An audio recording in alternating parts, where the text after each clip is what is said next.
Janelle Slade. Well, 2 shooting deaths in less than 4 hours today across Yellowstone County. There are also 2 suspects in custody.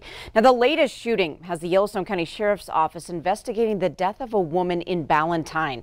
Sheriff Mike Linder says deputies responded to the Long Branch trailer court after receiving a report about 6 a.m.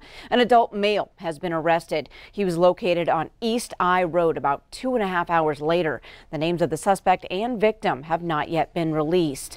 And a 33-year-old Billings man was shot and killed, and a suspect is behind bars after an incident in Central Billings just a few hours earlier.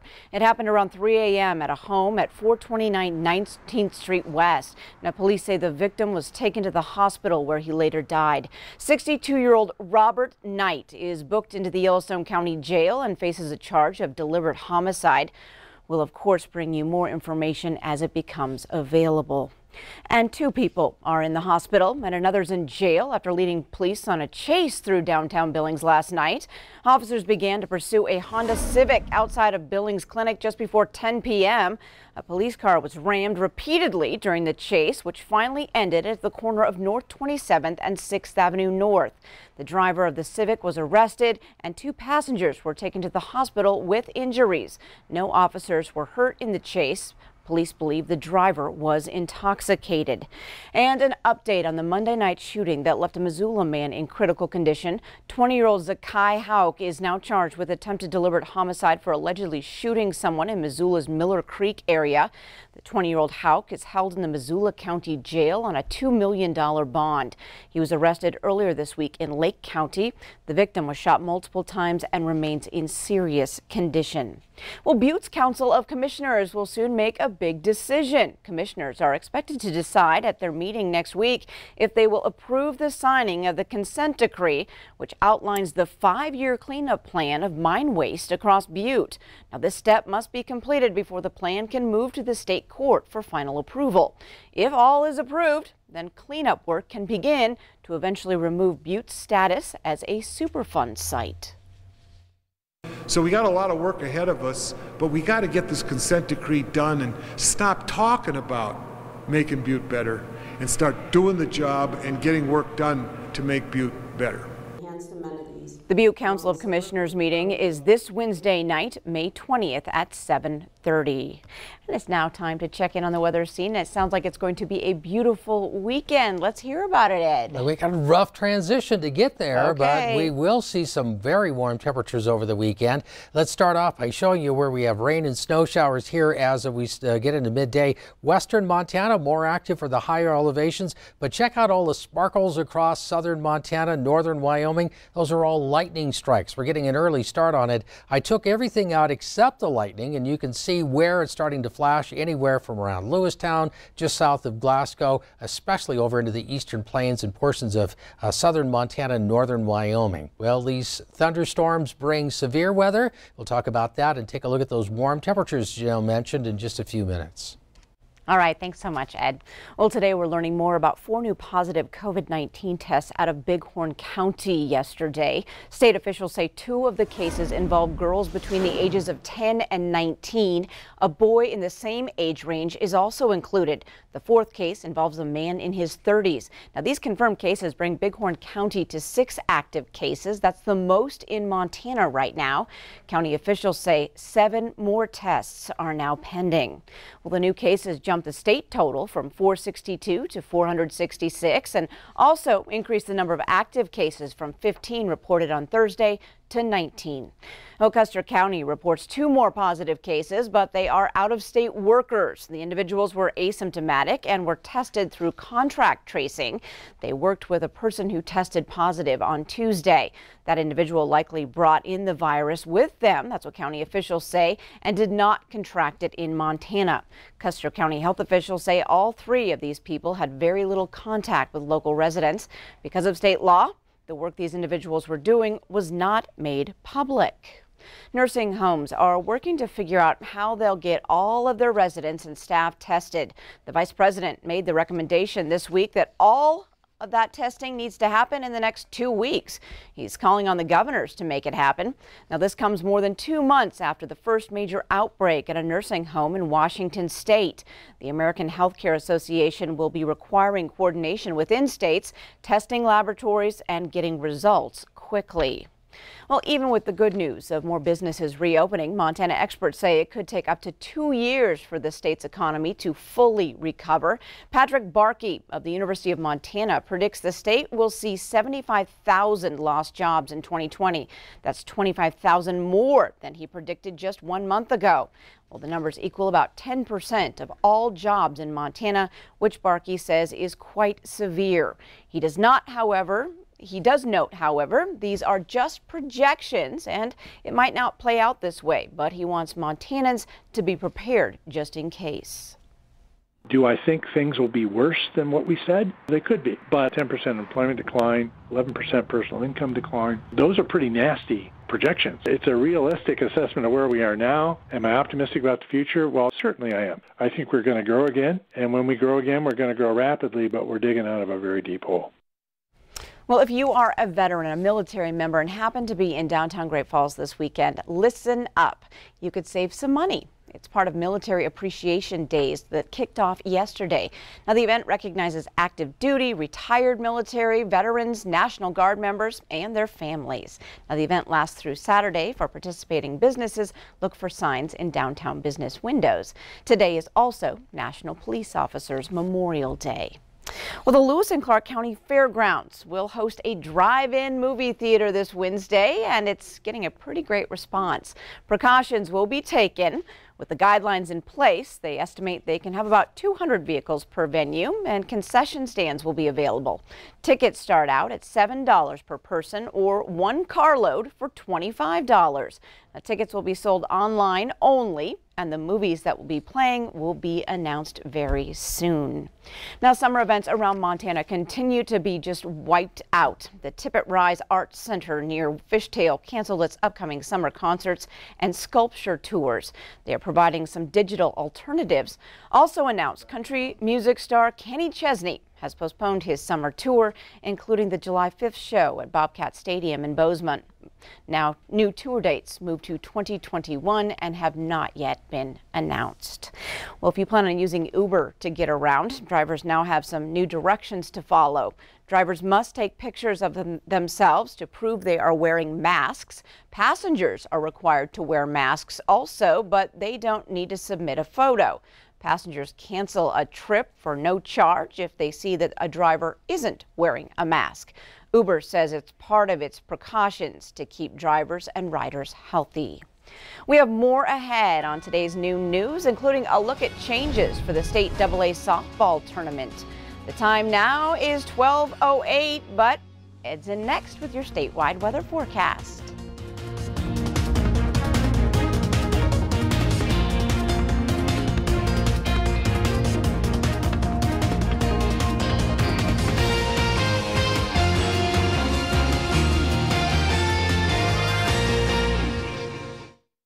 Degrees as we start looking into the Fort Peck region from Jordan up towards Glasgow this hour. 67 in Williston, North Dakota.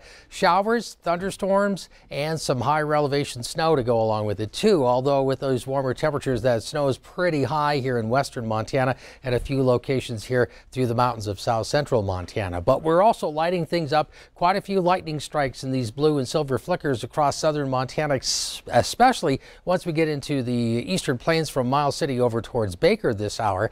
And it's going to stay that way as we start getting into the afternoon. A low pressure area is moving its way across the state. That's creating the instability. So where these thunderstorms develop, pockets of heavier rain are the bigger concern here today. Strong winds will have gusts around the thunderstorms and some small hail is possible, but it doesn't look like severe weather today. However, again, some areas could pick up a quick ½ inch to even an inch in some places as we move from tonight through tomorrow, especially in southeastern Montana, extending into South Dakota. Now, as the low exits tonight heading into tomorrow, an area of high pressure starts to move in. That's going to leave us with a fairly quiet Saturday all the way around. We could start with some areas of fog, especially in the areas hard hit by the rain showers today. But as this starts to move out on Sunday, a few showers start to move into northwest Montana. Temperatures are really going to take off in the eastern plains. East of the divide, we could be looking at 70s, even some low 80s by the end of the day, and even some upper 80s to around 90 by the time we start getting in towards Monday. We've got a big area of high pressure right through the central portion of the country. So with these lows on either side, this blocking system tends to build that big high pressure area up and really builds in the warm temperatures. Most of the region will see, especially east of the divide, the warmest temperatures we've seen so far this year. But showers start to move in by Monday, Tuesday, and by Tuesday afternoon, while we still have a lot of the heat across the eastern plains, the moisture starts to stream into central and western Montana. This could lead to some severe storms by the time we start getting into Tuesday evening for areas of eastern Montana. So that's going to be the time when we could see some damaging winds and hail. Temperatures today, 40s, 50s in western Montana, 60s to, well, maybe 60 to 65 in southern Montana with the showers. But check out temperatures as warm as the 70s. Once we get to this area from around Shelby, Havre, Glasgow over towards Williston, much quieter, less chance of storms today. So the temperatures are going to really pop. We're already starting to see that through the overnight hours. Those showers wind down into southeastern Montana and exit into South Dakota. So with 30s and 40s in the morning, tomorrow's a comfortable day. We've got highs into the 60s to around 70 degrees, and other than a few clouds in western Montana by later in the day, it stays fairly quiet. It's as we get into the next several days, we'll start to see a transition. So showers and thunderstorms for you in areas of western Montana, drier and warmer tomorrow, and then a few of those storms start to redevelop as we go from Sunday into Monday. Great Falls, Helena, after today, it stays fairly quiet through the weekend. You could be well into the 70s by Sunday afternoon. Butte and Bozeman, looking at a quieter day for tomorrow and a big leap in the temperatures. We could be in the 70s for the afternoon on Sunday, but a few isolated thunderstorms develop. The eastern plains, check out readings in the 70s to around 80s from Glendive to Billings. There's a look at the weather. Back to you, Janelle. All right, thanks so much, Ed. Well, divisional softball tournaments were supposed to be ramping up this weekend, but the COVID-19 pandemic has changed the game plan. MTN's Isaiah Dunk has more. Thursday was supposed to mark 1 week from the start of the state AA softball tournament. Instead, it was senior day for outgoing Great Falls High and CMR softball players. 11 seniors between the two schools lined the fence along the softball field, some seeing their teammates for the first time in a while. Supporters could drive by, honk and say hi, or drop off a card. I think it's great, for the parents and the teammates and coaches to put this on. It was really heartwarming for everybody, and it means a lot to us to have something. Great Falls High was looking to win its third straight state championship this season. Despite not having that opportunity, the Bison know how loved they are. It just makes you feel so supported and so loved because the community's great. And it's just like they would be at the softball games. They're awesome supporters. CMR was set to enter its first season under new head coach Alex Lowry, and that would have been extra special for one Rustler senior. Probably just being able to play under her just because Coach Lowry is my cousin. So I think that would have been really cool just to be able to play under her because I've always looked up to her, and I think that would have been pretty neat. And while the unique circumstances of a pandemic may have ruined their season, it also gave these seniors a chance to gain perspective. It definitely has taught me to never take what you have for granted, and just to work harder and just to try to be more involved and do the best that you can, because you never know what could happen. You might get injured, or corona might happen. You never know. In Great Falls, Isaiah Dunk, MTN Sports. Great advice. Well, your latest Ag News is next with Russell Nimitz, so stay with us. Farm and Ranch Report from the Montana Ag Network.